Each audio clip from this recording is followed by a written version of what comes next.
Et ça va être un atelier qui est attendu par un grand nombre d'entre vous, puisqu'en fait, la thématique, c'est expérience client. Comment en faire un avantage concurrentiel? Et pour répondre à cette question, en fait, j'ai deux invités. Une invitée à distance, hein, donc Maryse Mouchin, coprésidente de la DTEM et directrice expérience client particulier et professionnelle du groupe La Poste. Donc Maryse nous rejoint quasiment tout de suite. Et j'ai Mathieu Melou, qui est chargé d'études expérience client chez Bouygues Télécom Entreprises. Alors Mathieu, je te laisse peut-être te présenter en quelques secondes. Et qui est Bouygues Télécom Entreprises pour ceux qui ne le connaissent pas encore? Alors bonjour à tous, donc je suis Mathieu Melou, je travaille depuis un petit peu plus d'un an chez Bouygues Télécom Entreprises en tant que chargé d'études expérience client. En quoi ça consiste? Globalement, c'est de piloter l'intégralité du programme Voix du client au sein de Bouygues Télécom Entreprises, qui est l'acteur numéro 3 des télécoms sur la partie entreprise actuellement. D'accord. Nos missions sont articulées globalement autour donc de la récolte de la voix du client, mais ensuite de l'animation des différents plans d'action pour améliorer le service client et la qualité de service. D'accord, ça justement tu nous en diras quelques mots juste après. Donc je vais peut-être laisser la parole à Marie si elle nous a rejoint et elle pourra présenter son activité et nous expliquer en fait qu'est-ce que l'ADTEM, hein, puisque moi je suis membre de l'ADTEM depuis déjà plusieurs années. Alors donc Maryse, je te laisse présenter donc l'ADTEM et bien sûr ton métier au sein du groupe La Poste. Ravie d'être avec vous ce matin. Bonjour à toutes et à tous. Donc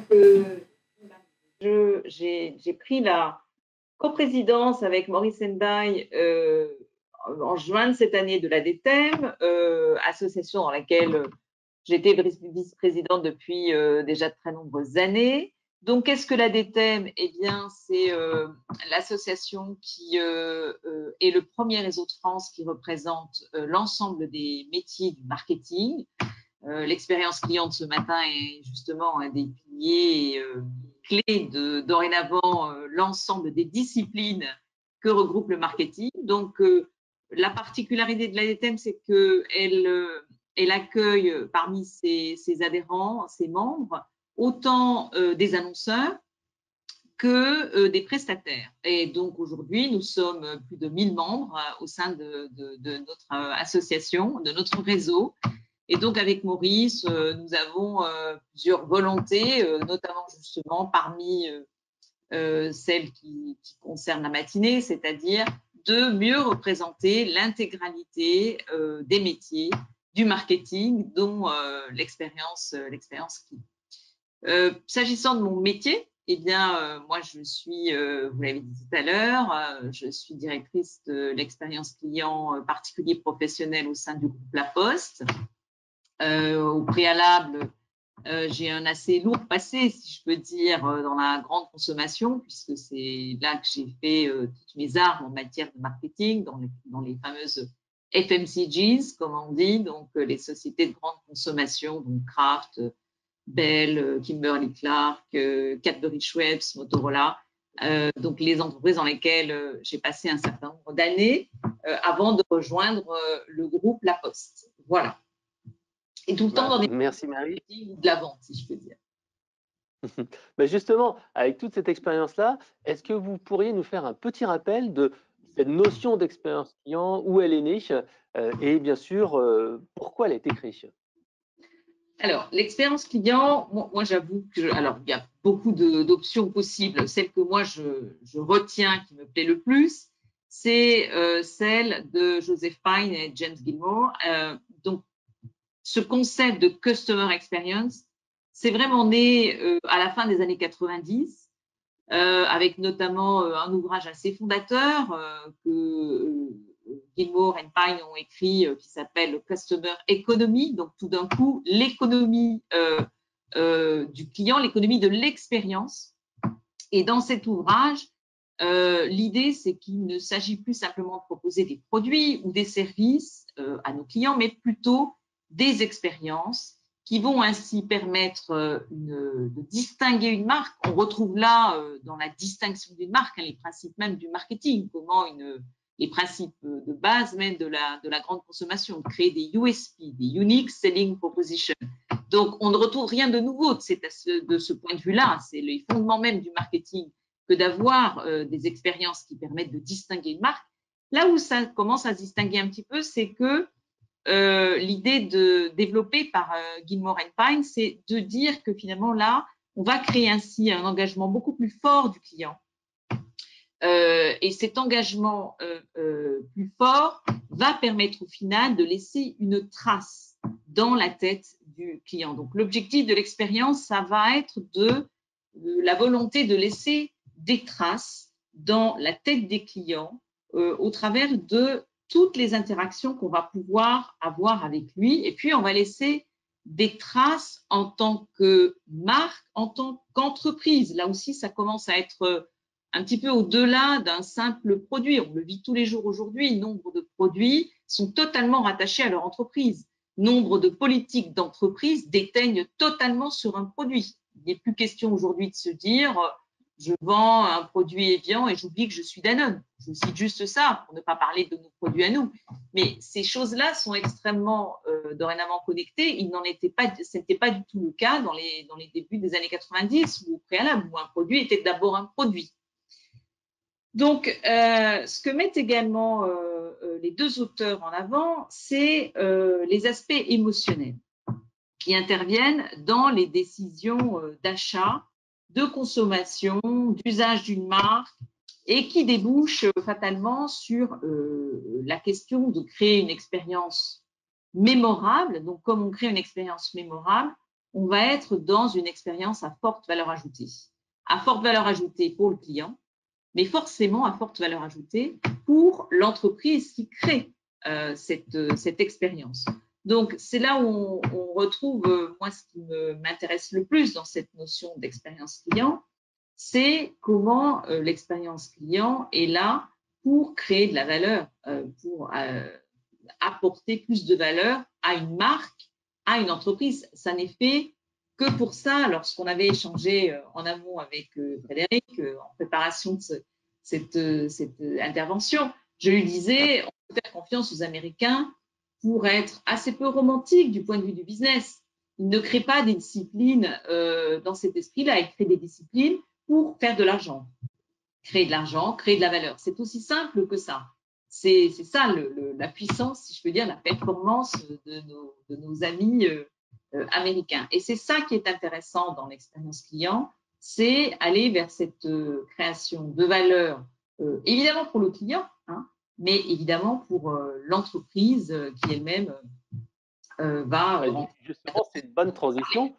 Pardon ? C'est pour se dire en quoi l'expérience client est-elle rentable pour l'entreprise? Pourquoi Alors, justement ça fait… En tous les cas, ce n'est pas en quoi elle est rentable, c'est en quoi elle est forcément rentable. C'est-à-dire que soit elle existe, elle est rentable, soit il ne faut pas le faire. C'est-à-dire que s'il s'agit d'investir des moyens supplémentaires pour créer des expériences mémorables et que ces moyens ne se financent pas, ça ne va pas être possible. Donc, dans les exemples qu'on peut citer, par exemple, qui viennent spontanément à l'esprit, et ça date un petit peu, c'est de mes années Motorola, donc le début dans les années 2004-5.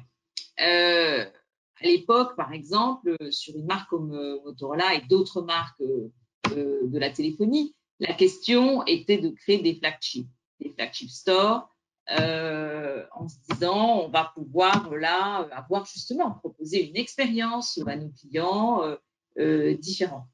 Bien sûr, suivant votre position sur un marché, suivant l'état même de l'immobilier, si je peux dire, il est plus ou moins intéressant, rentable, de le faire dans certains pays. Donc, raison pour laquelle, par exemple, avec Motorola, notre flagship store à Paris n'a jamais vu le jour. Mais par contre, le flagship store de 1 Place Rouge à Moscou a été le lieu de toutes les expériences, y compris, pour vous en citer une dingue, qui avait été reprise par absolument toute la presse russe, mais également même les journaux télévisés, à l'occasion du lancement d'une version du Razr, donc un flagship téléphone des années 2005, avec une caméra améliorée.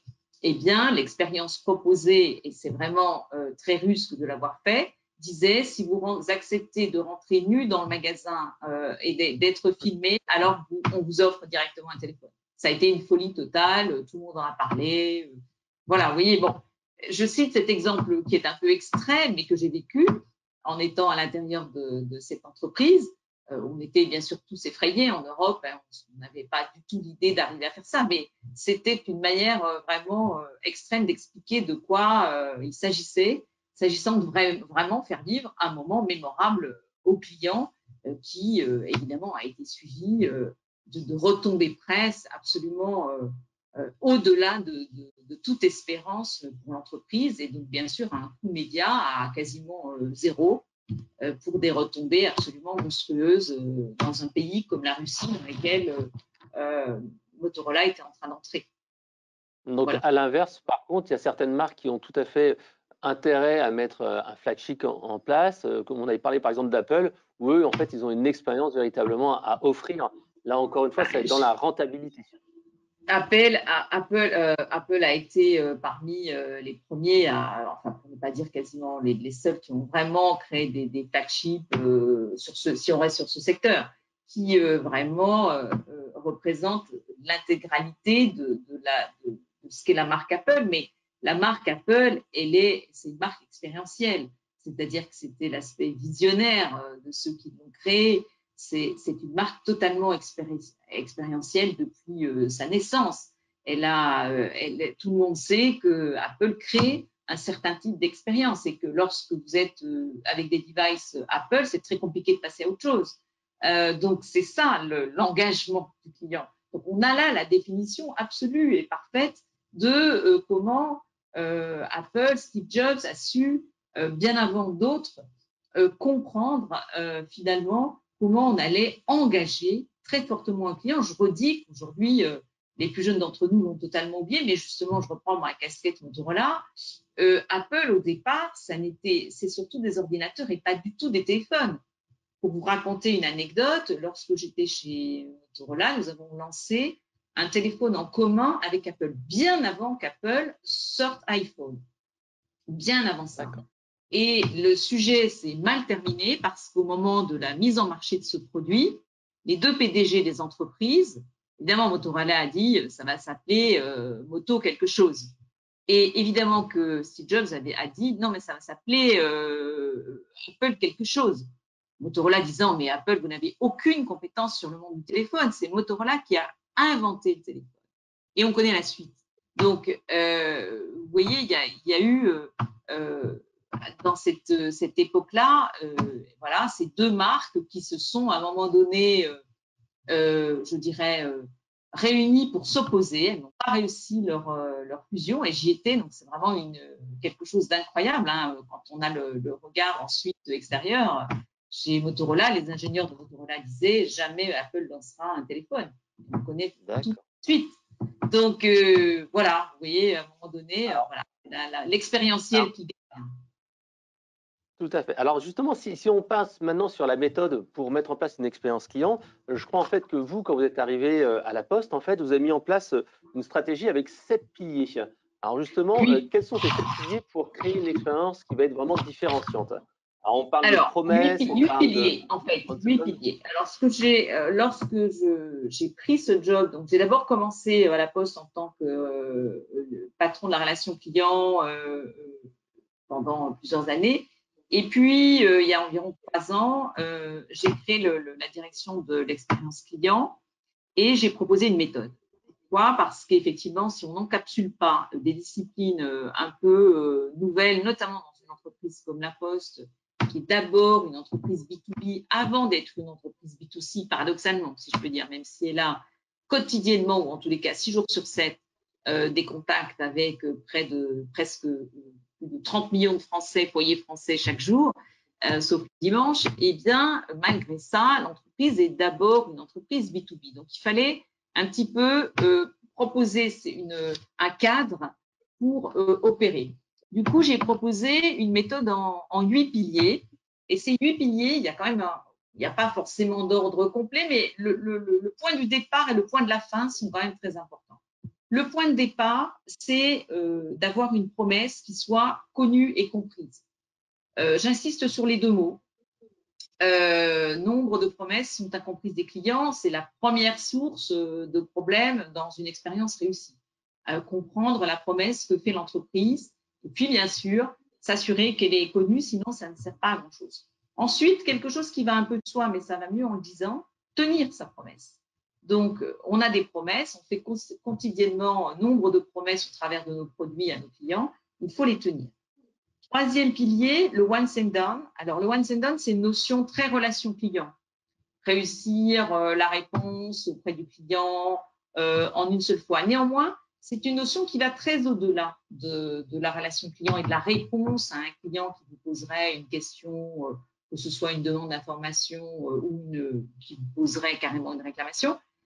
Le once and done, c'est aussi pour une entreprise le meilleur moyen d'aller rapidement et efficacement, y compris financièrement. C'est-à-dire que chaque fois que vous faites quelque chose bien du premier coup, eh bien, vous allez à la fois satisfaire vos clients et satisfaire votre directeur financier, si je peux dire. Ça, c'est à peu près certain.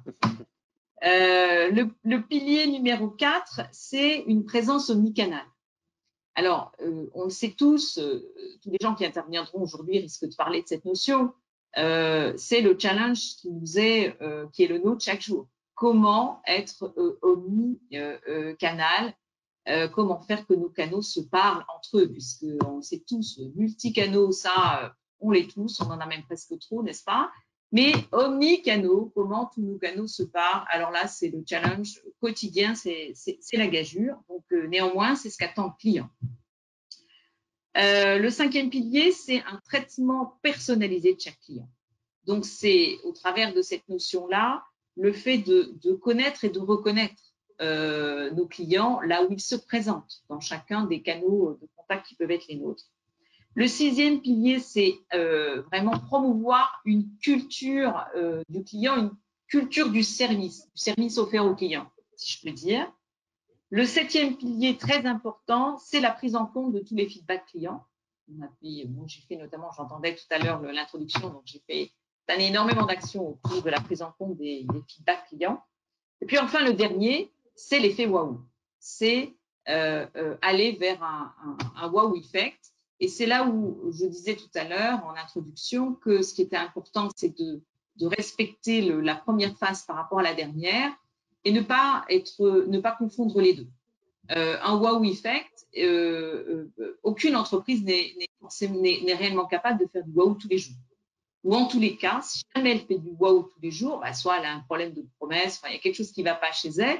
En tout état de cause, si jamais aussi elle est obligée à faire du wow effect, elle va épuiser ses équipes et là aussi potentiellement insatisfaire son directeur financier.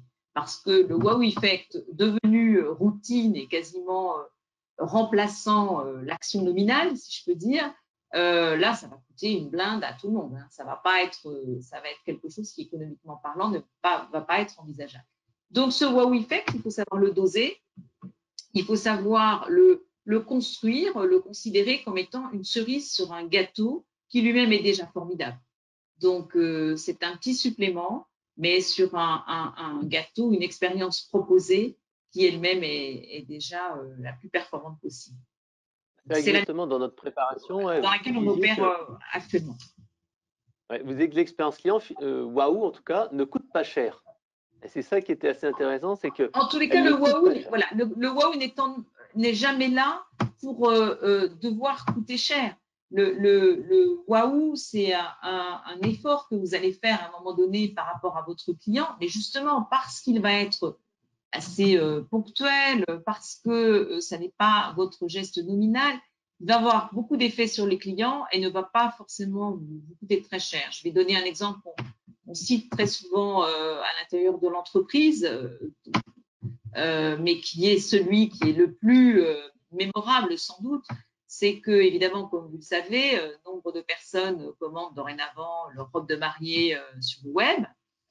Et évidemment, contrairement à l'idée reçue, nombre de personnes ne sont pas réellement précautionneuses et ne commandent pas leur robe de mariée 3 mois à l'avance, mais une semaine à l'avance, et se disent que la promesse, notamment de Colissimo, ou même d'autres marques du groupe La Poste comme Chronopost, c'est d'être livré en quelques heures ou en 2 jours. Et évidemment, ces produits arrivent souvent d'autres pays que la France et peuvent subir, ces colis il peut arriver que la promesse soit non tenue. Dans ce cas-là, quand il s'agit d'un mariage, alors la question, c'est de tenir la promesse absolument par la porte ou la fenêtre. Donc là, si vous appelez un service client qui va se démener, qui va mettre toute l'organisation d'une entreprise très puissante quand même comme la Poste, et qu'au final, à 23h, le vendredi soir pour votre mariage du samedi, on vous apporte votre robe de mariée, en réalité, celui qui reçoit sa robe de mariée dans ces conditions-là, vous êtes certain que vous aurez droit à ces photos de mariage dès le samedi. Vous êtes certain que vous allez voir des tas de messages de remerciements. Il vous mettra des messages sur les réseaux sociaux de remerciements et de performance. Sur le fond, ça vous a coûté des efforts, mais ça ne vous a pas coûté tangiblement beaucoup d'argent. Donc, cet exemple-là est assez emblématique, mais chaque jour, des conseillers clientèle, des conseillers en bureau de poste font des gestes waouh. En bureau de poste, par exemple, les clients nous disent c'est waouh lorsque finalement je suis en train de tenter de faire mon colis, que j'ai pas bien préparé à la maison et que quelqu'un se déplace vers moi et me dit attendez, je vous apporte un peu de scotch parce que là ça va pas tenir. Je vous explique comment vous devez faire votre colis pour être certain que ce colis ne subit justement pas d'avarie lors des transports. Et là, les clients nous disent oh là là, c'est formidable, j'ai eu affaire à un conseiller en bureau formidable. Le conseiller n'a pas fait grand-chose, mais la valeur accordée à ce geste est énorme. D'accord. Donc, il faut que les équipes soient briefées pour ça, qu'il y ait une culture client et qu'il y ait bien sûr une formation. Qu'elles soient briefées, qu'elles soient encouragées dans ces gestes, parce que contrairement à ce qu'on peut imaginer, les équipes opèrent aussi, et c'est obligatoire, de manière industrielle. Hein. Nous administrons à la Poste pour la simple branche service courrier colis, qui n'est qu'une branche parmi d'autres à la Poste, plus de 30 000 contacts chaque jour, et encore plus en ce moment, période avant Noël, où là les volumes s'envolent. Donc, effectivement, vous ne pouvez pas comparer ce que vous faites en waouh par rapport à ce que vous faites sur un mode industriel, et vos équipes sont d'abord briefées pour être très, très efficaces.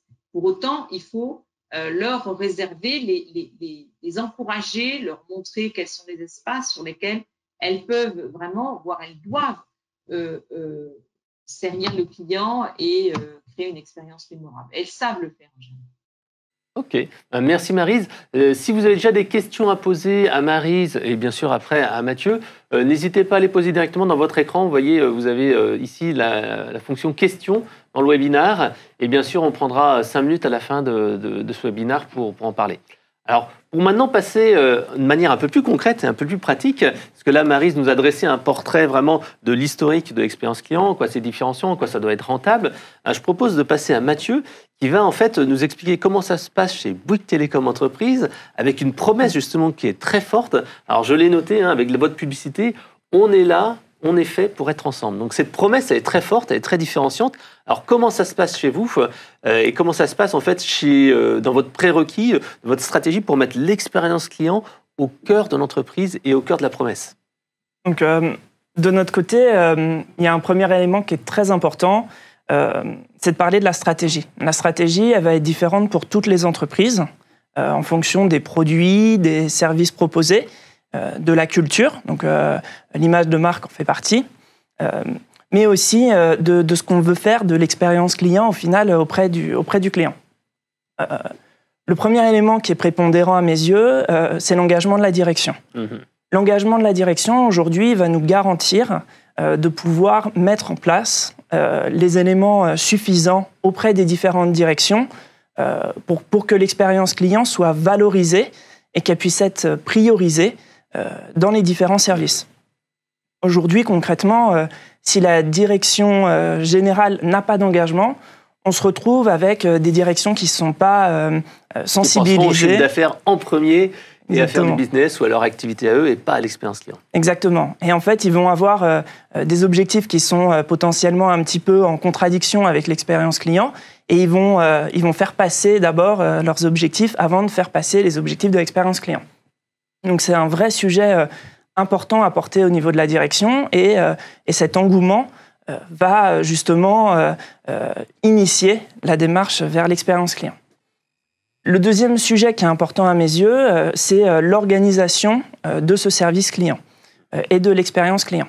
L'expérience client, aujourd'hui, chez Bouygues Télécom Entreprises, elle est dissociée des opérations. Donc, on est rattaché directement au pôle marketing et ce pôle marketing, en fait, a une vision transverse et une certaine autonomie sur la mise en place des plans d'action. Aujourd'hui, le fait d'être dissocié des directions, services techniques, relations clients, etc., ça nous permet justement d'avoir cette vision transverse et d'avoir cette autonomie dans la priorisation des plans d'action qu'on veut mettre en place. Donc, on va détecter des éléments via notre programme de voix du client, etc., nos enquêtes. Et grâce à ces éléments-là, on va pouvoir dire, très bien, nous, on priorise tel accès, tel point, tel point.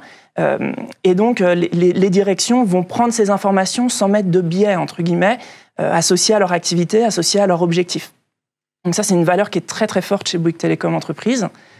Et en fait, on a voulu compléter ce positionnement avec un système de relais satisfaction client qui sont positionnés directement dans les différents services opérationnels et qui nous permettent en fait de relayer les différents messages de l'expérience client.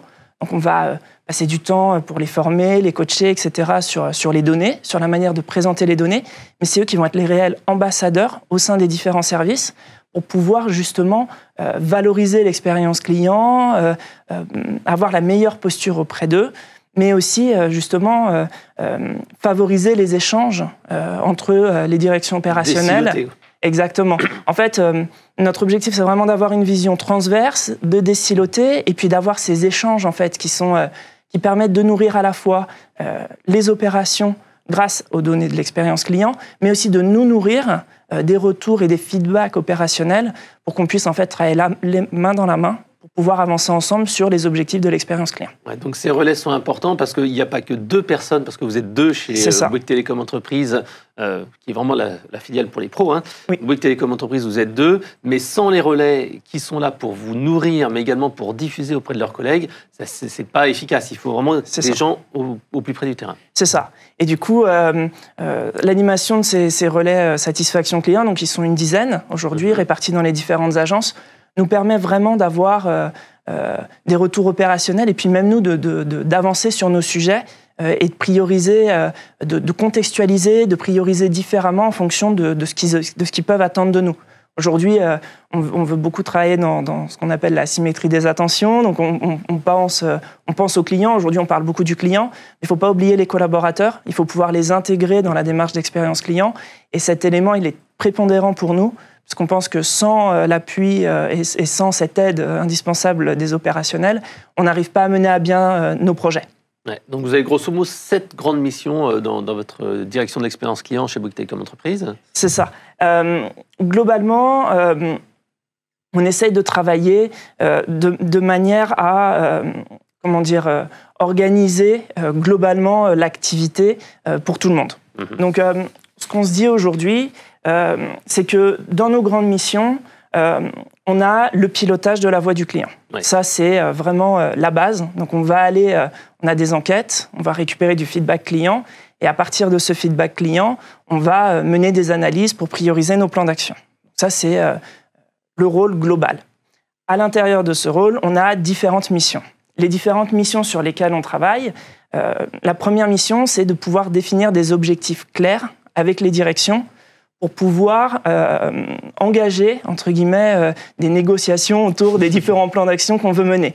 Aujourd'hui, les plans d'action qu'on veut mener, ils sont pas forcément priorisés au sein des opérations. Et notre objectif, c'est d'être force de proposition. De la pile. Exactement. Et c'est un vrai sujet, parce qu'aujourd'hui, l'expérience client, on se retrouve dans des entreprises, un peu tous dans des entreprises avec une maturité plus ou moins avancée. On se retrouve avec des entreprises qui vont par exemple prôner l'expérience client comme étant un pilier principal pour répondre au mieux aux clients. Mais des fois, dans des entreprises, on se retrouve à avoir de la résistance au changement, etc. Oui, et puis les gens sont occupés à leur business as usual, ils ont d'autres priorités. C'est ça. Et donc, en fait, notre objectif, c'est d'arriver avec des données fiables, avec des analyses, pour leur prouver que les plans d'action qu'on va leur proposer sont prioritaires par rapport aux autres. Et donc, ça, c'est le premier point. Aujourd'hui, on a travaillé sur un modèle de gouvernance, donc avec un certain nombre d'indicateurs, mais aussi avec un certain nombre de promesses sur lesquelles on souhaiterait travailler en priorité. Aujourd'hui, les 3 promesses sur lesquelles on travaille globalement, c'est la facturation, la livraison, donc pour qu'elle soit efficace, fluide, etc. Et toute la partie communication, aussi bien les communications proactives que les communications dues. D'accord ? Quand on parle de communication due, c'est l'engagement. On a pris un engagement, on va le respecter, on va faire une communication en ce sens. Et les communications proactives, c'est pour anticiper les dysfonctionnements. Donc on identifie un dysfonctionnement via un de nos outils. Et avant que le client s'en rende compte, on va faire des communications pour justement le rassurer, éviter en fait parce qu'il n'y a rien de pire que de découvrir qu'on a un problème, alors que on aurait pu le prévenir avant, la personne a passé du temps à chercher pourquoi il y a ce problème-là, etc. Alors qu'on lui dit en avance, il y a ça. C'est ça. On fait gagner du temps et puis on montre à quel point on est capable en fait de réagir avant même que le problème saute aux yeux du client et qu'il puisse en fait être particulièrement insatisfait de la situation. Autre élément sur lequel on travaille beaucoup, c'est l'accompagnement des équipes.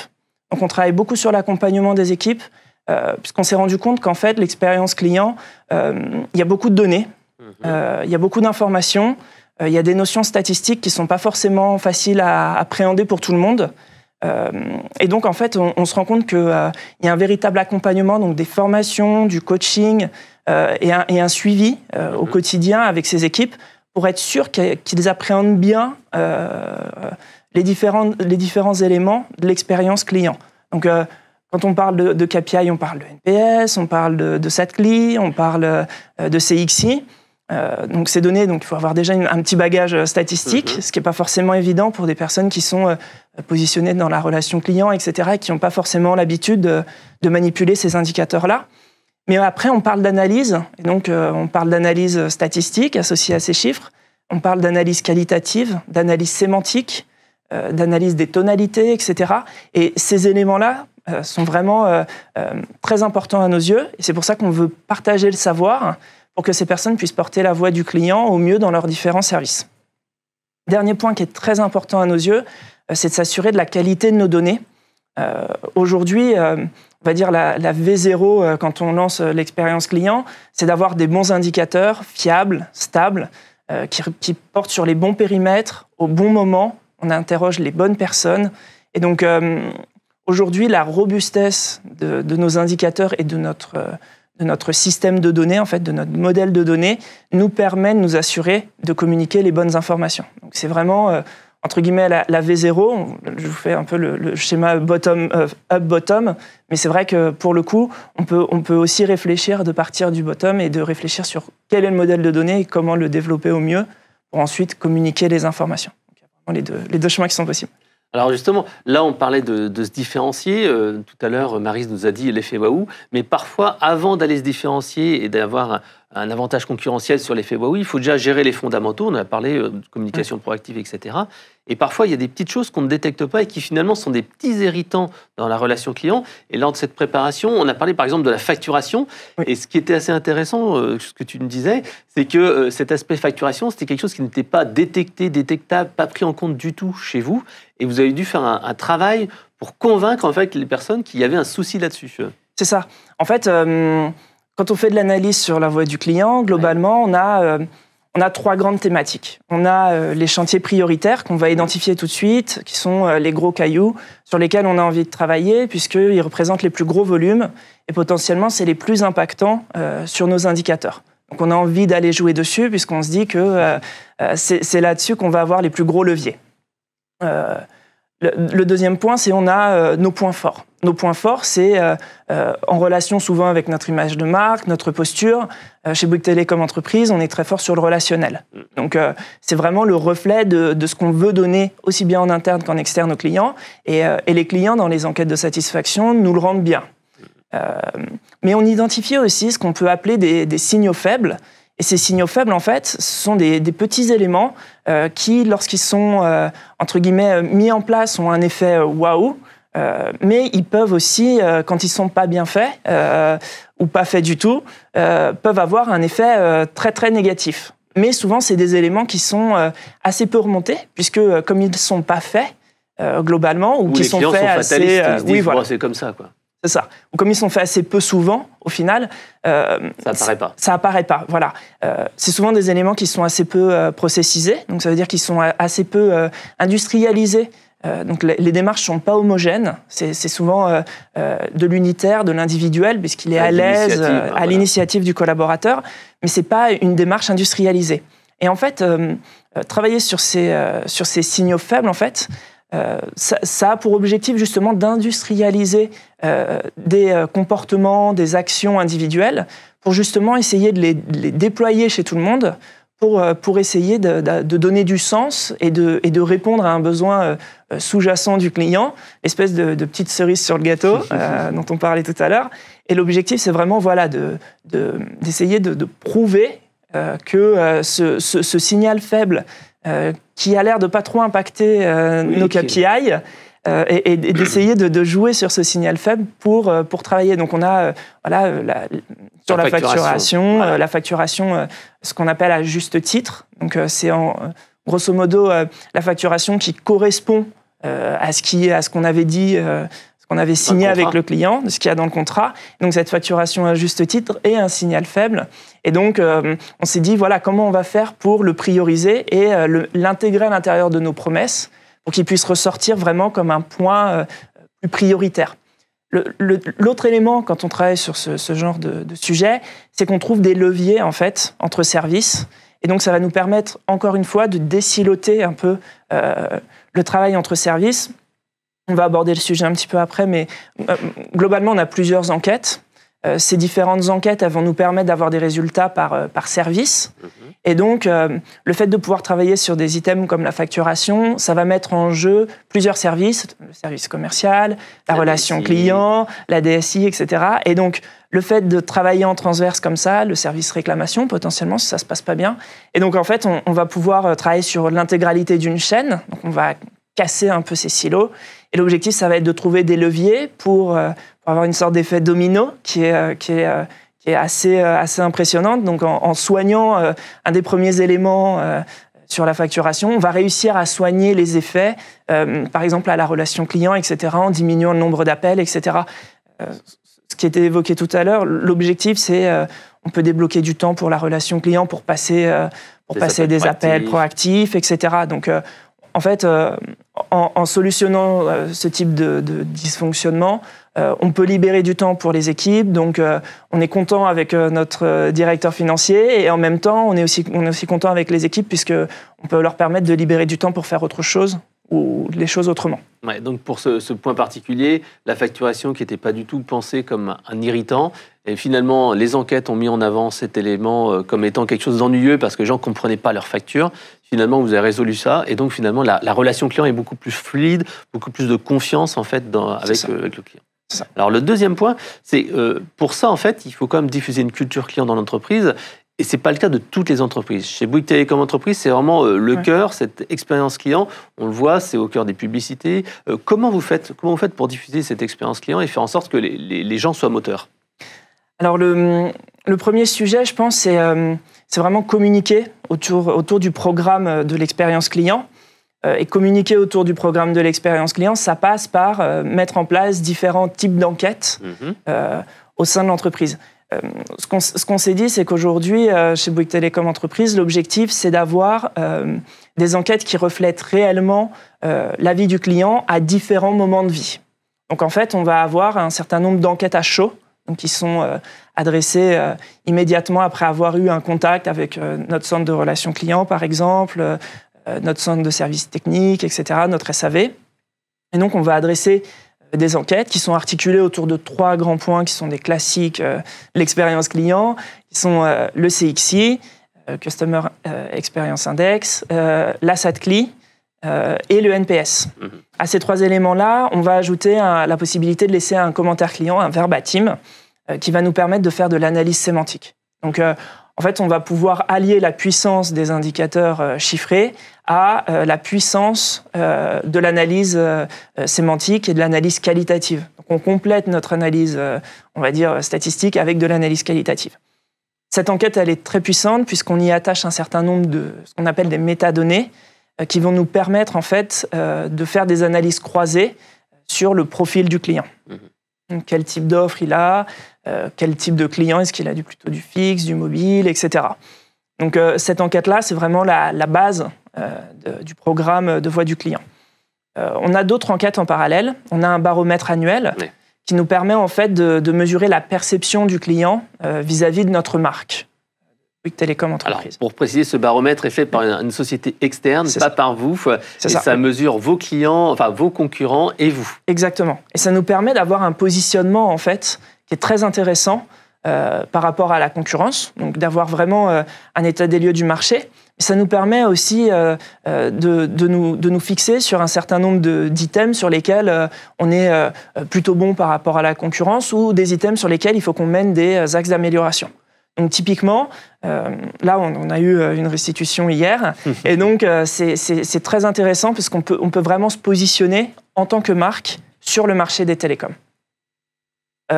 Autre enquête qu'on peut faire, alors on a deux autres modalités. On a une modalité qui peut être externalisée un petit peu sur le modèle du baromètre pour des enquêtes qui sont one-shot en fait, donc qui sont réalisées par un service qui s'appelle le Bureau des études chez nous.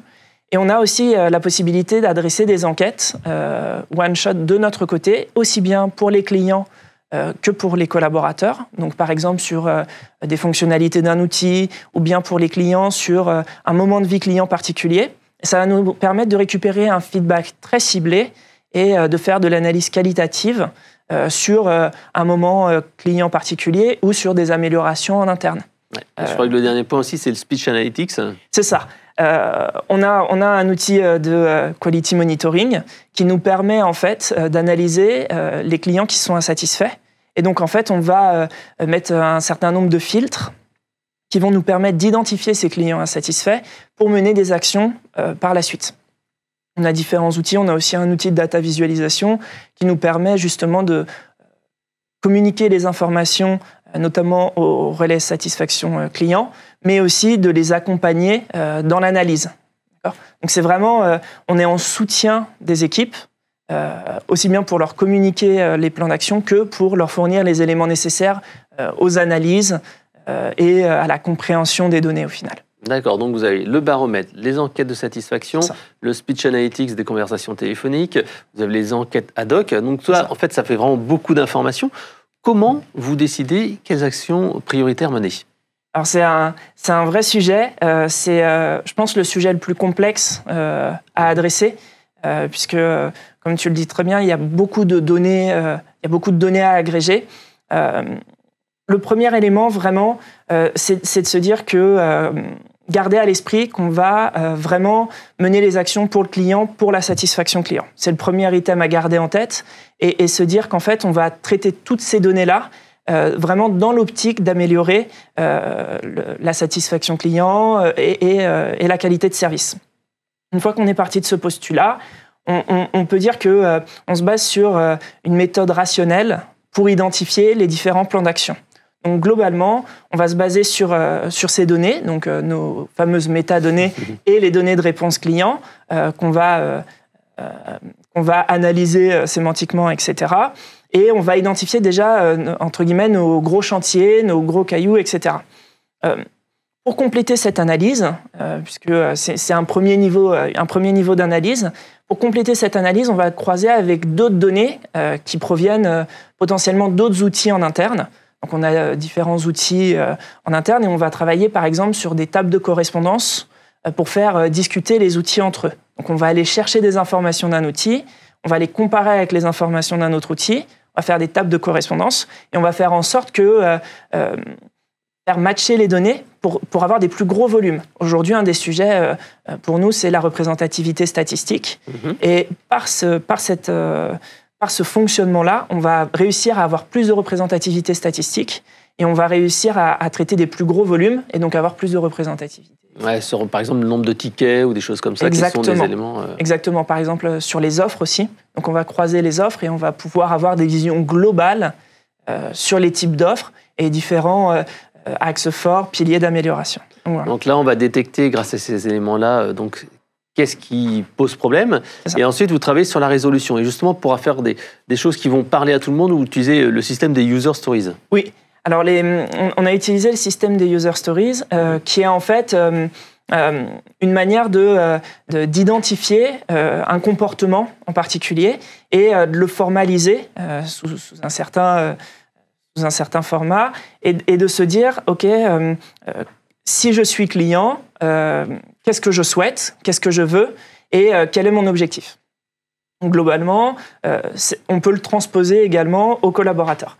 Si on le transpose aux collaborateurs, on peut faire, entre guillemets, ce qu'attend le client et qu'est-ce qu'on peut faire pour le collaborateur pour qu'il puisse répondre au mieux au client.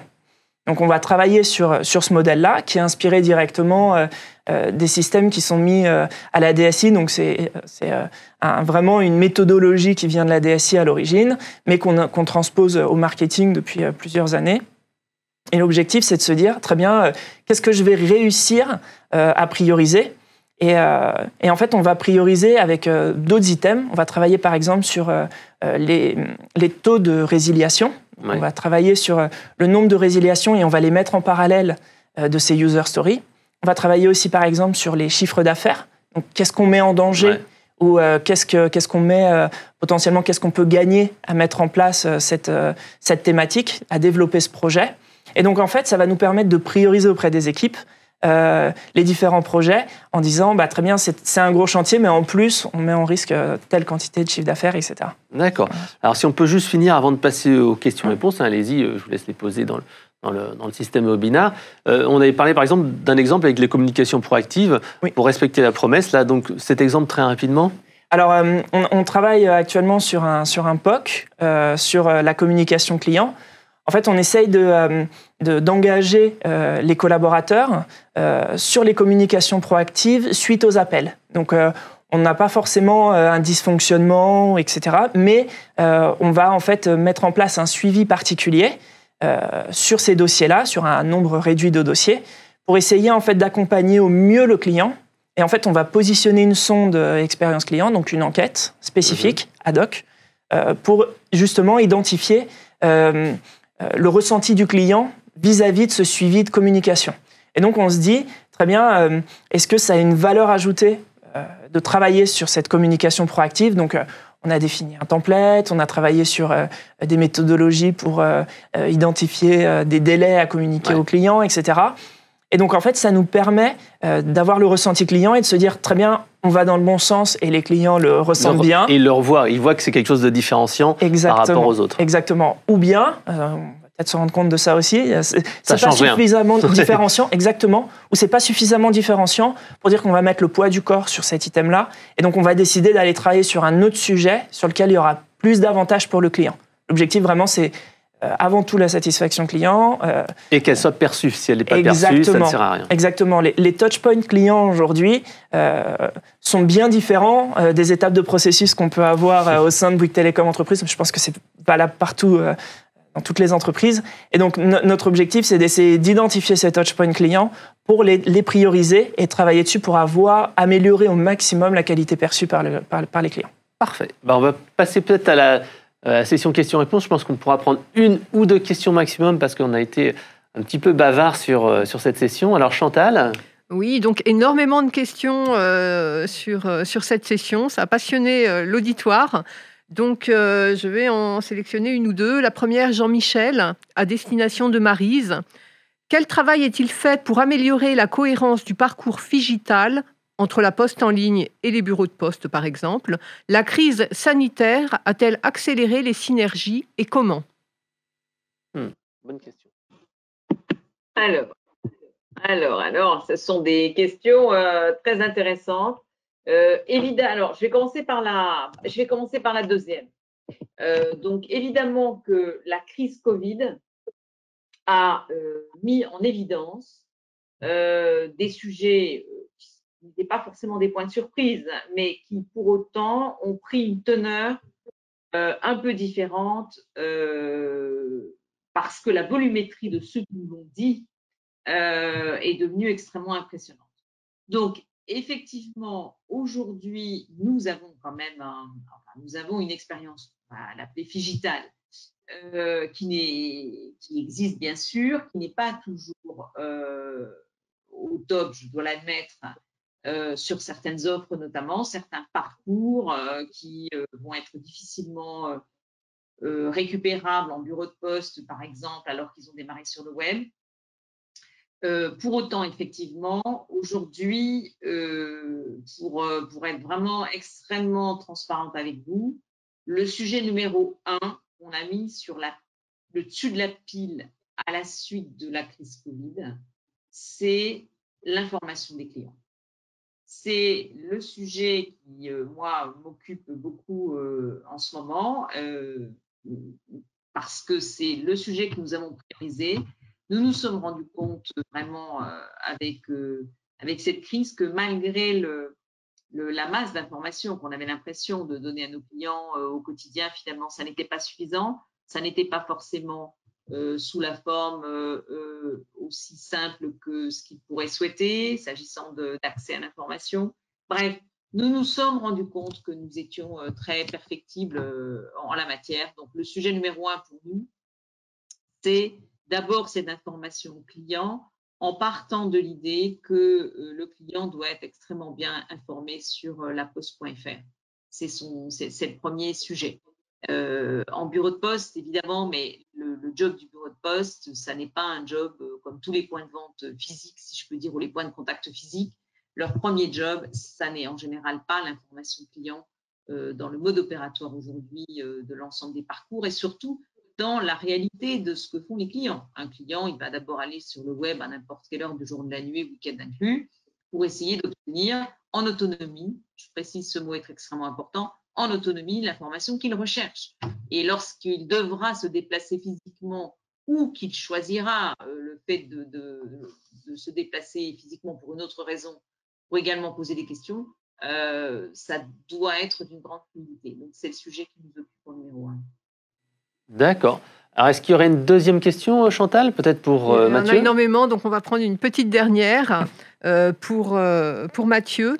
Est-ce que chez Bouygues Télécom Entreprise, les membres du COMEX et les managers sont incentivés sur les résultats d'un NPS, du CSAT, etc. et les collaborateurs ? Point d'interrogation. Alors, ouais, question très intéressante.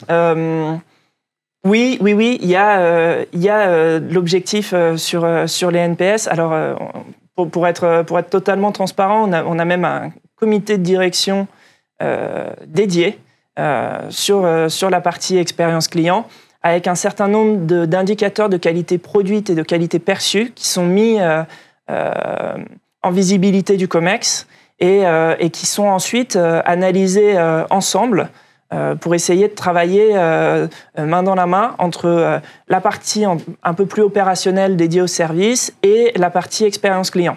Donc ça, c'est le premier point, donc vraiment de suivi du COMEX. C'est un COMEX qui a lieu tous les 2 mois, et donc c'est vraiment très, très suivi par la direction. Au niveau des objectifs, il y a une définition des objectifs pour les équipes. Donc on a des équipes qui sont incentivées soit sur un NPS, soit sur des taux de retour. Donc en fait, aujourd'hui, le vrai sujet, au-delà du NPS, de la SATCLI, du CXI, ça va être le taux de retour pour avoir suffisamment de représentativité statistique sur les résultats et qu'on puisse en faire des analyses. Et donc en fait, on a des équipes qui sont vraiment challengées sur ce taux de retour pour qu'on ait une représentativité suffisamment de retour pour qu'on puisse en faire une analyse et statistique et qualitative. Et les rémunérations, donc il y a une partie variable sur le NPS ? Il y a potentiellement des parties variables sur le NPS. Et donc, c'est vrai que ça dépend des mois, mais c'est vrai qu'il y a des équipes qui sont particulièrement challengées. Et des fois, on voit les évolutions sur les nombres de répondants qui sont assez flagrants d'un mois à l'autre. D'accord. Alors, je vois qu'on a un petit peu dépassé le timing. Donc, merci à nos 2 intervenants. Merci à Maryse, merci à Mathieu. Je vous propose de nous retrouver dans 5 minutes pour le prochain atelier qui sera animé par Nathalie Namias, directrice relations clients chez DPD France, et Pierrick Chenal, notre directeur département CX chez Eloquent. Et on verra ensemble la feuille de route d'une réorganisation globale d'un département client autour justement de la voix du client. Donc merci à Maryse pour cet éclairage et cette prise de hauteur sur l'expérience client et comment en fait on peut en faire une différenciation sur le marché. Et merci à Mathieu pour cet exemple avec Bouygues Télécom Entreprise. Merci à tout beaucoup. de suite.